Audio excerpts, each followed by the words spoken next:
Selamat petang, salam sejahtera. Isu hangat petang ini, Najib buat laporan polis minta siasat jika wujud persembunyian bukti kes 1MDB dan SRC.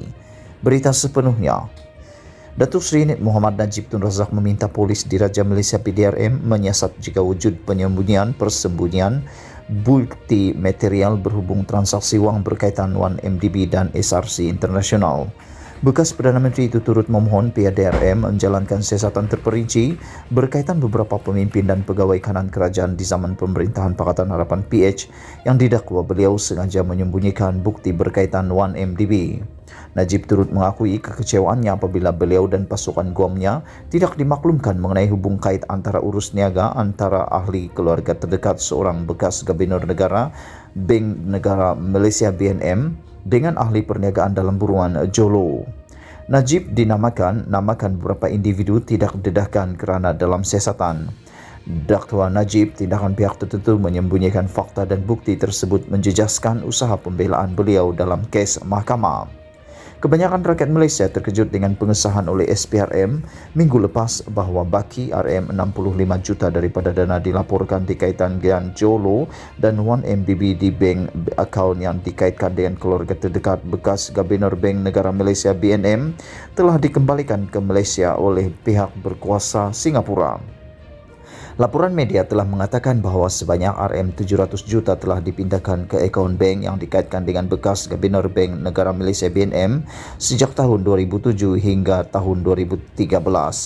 Tiada siapa yang boleh lebih kecewa daripada saya kerana tiada agensi penyiasatan yang pernah mendedahkan kepada saya tentang kaitan keluarga bekas Gubernur tersebut kepada Jolo atau urusan mereka kerana saya telah mempercayainya bekas Gubernur BNM itu sepenuhnya semasa saya menjadi Perdana Menteri, jelasnya.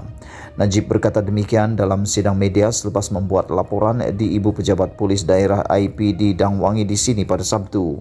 Mengulas lanjut, Ahli Parlimen Pekan itu juga menegaskan kekecewaannya apabila bekas Pegawai Negara Tan Sri Tommy Thomas mengesahkan sedar akan urus niaga tersebut ketika masih memegang jawatan. Lebih mengecewakan lagi, pendedahan oleh bekas Pegawai Negara Tan Sri Tommy Thomas 2 hari lalu iaitu bahawa dia sedar tentang urus niaga tersebut ketika beliau memegang jawatan seperti dimaklumkan Menteri Jabatan Perdana Menteri, Parlimen dan Undang-Undang Datuk Seri Wan Junaidi Tuanku Jaafar di Parlimen Isnin lalu.